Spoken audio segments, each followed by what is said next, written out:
안녕하세요. 성경 속 흥미로운 주제들을 쉽고 깊이 있게 파헤쳐보는 시간입니다.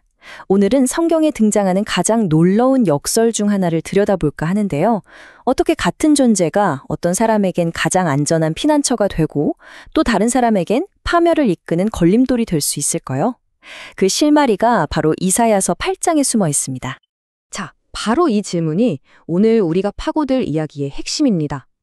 어떻게 한 분이 한쪽에서는 구원의 성소가 되고 다른 쪽에서는 넘어지게 하는 장애물이 될 수 있다는 걸까요? 정말 이상하죠? 이 거대한 역설을 제대로 이해하려면요, 먼저 시간을 좀 거슬러 올라가야 합니다. 이 예언이 선포됐을 당시에 선지자 이사야와 그의 백성들이 도대체 어떤 위기 속에 있었는지를 알아야 하거든요. 한번 그 시대를 상상해 보세요. 주변 강대국들은 지금 호시탐탐 유다를 무너뜨리려고 음모를 꾸미고 있고요. 백성들은 언제 닥칠지 모르는 전쟁의 공포에 사로잡혀서 하루하루를 보내고 있습니다.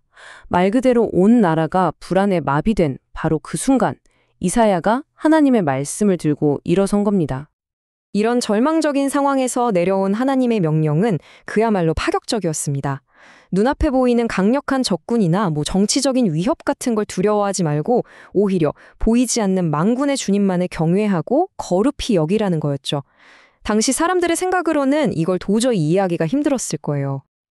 그리고 바로 이 지점에서 우리가 처음에 마주했던 그 놀라운 역설이 등장합니다. 하나님께서 백성들에게 두 가지의 전혀 다른 모습으로 다가가겠다고 선언하시는 거죠. 아니, 한 분이 어떻게 두 가지 운명을 결정하게 되는 걸까요? 정말 놀랍지 않나요?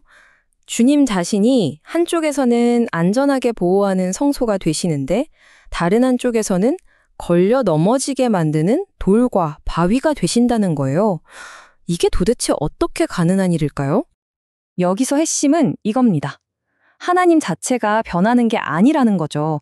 그분을 대하는 사람들의 태도, 그 믿음이 그분이 나에게 성소가 될지 아니면 걸림돌이 될지를 결정한다는 겁니다. 결국 선택은 우리에게 달린 셈이에요.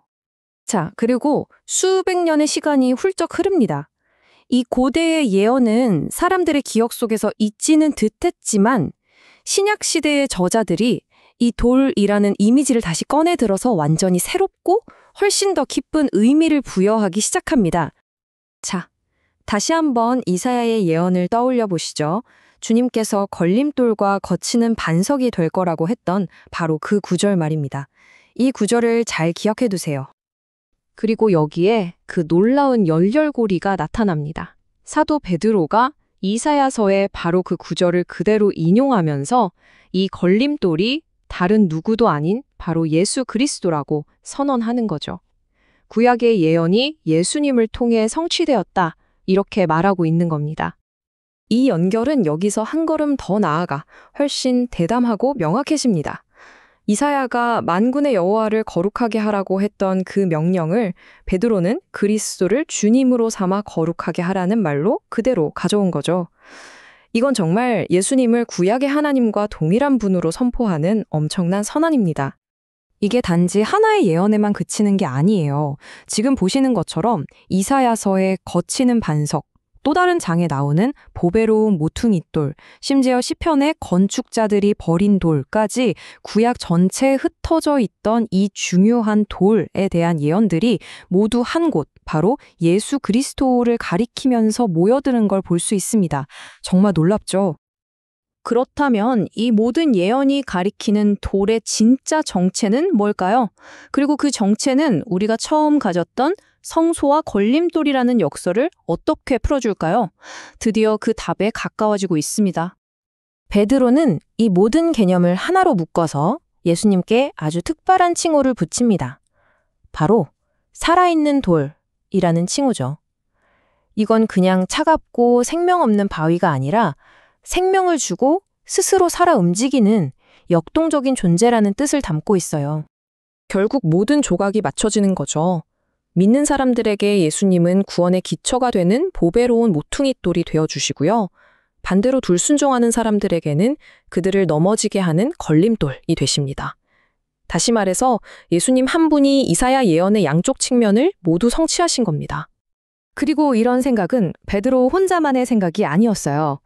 사도 바울 역시 똑같은 결론에 도달합니다. 하나님께서 시온에 두신 이 돌, 즉 예수님을 믿는 것이 구원과 심판을 가르는 유일한 경계선이라고 말이죠. 이 수천 년에 걸친 신학적인 여정은요, 결국 단 하나의 지극히 개인적인 질문으로 돌아오게 됩니다. 바로 오늘 이 이야기를 듣고 있는 당신을 향한 질문이죠. 그렇습니다. 오늘 우리가 던졌던 그 질문의 최종적인 답은 바로 이것입니다. 하나님께서 놓으신 그 돌은 바로 구원자 하나님이신 예수 그리스도이며 그분 자신이 바로 성소와 걸림돌 두 가지 모두가 되신다는 것. 돌은 이미 놓였습니다. 이제 선택은 우리 각자에게 달려 있습니다. 그분은 당신의 삶을 든든하게 세우는 기초가 되십니까? 아니면 당신을 넘어지게 하는 걸림돌이 되십니까?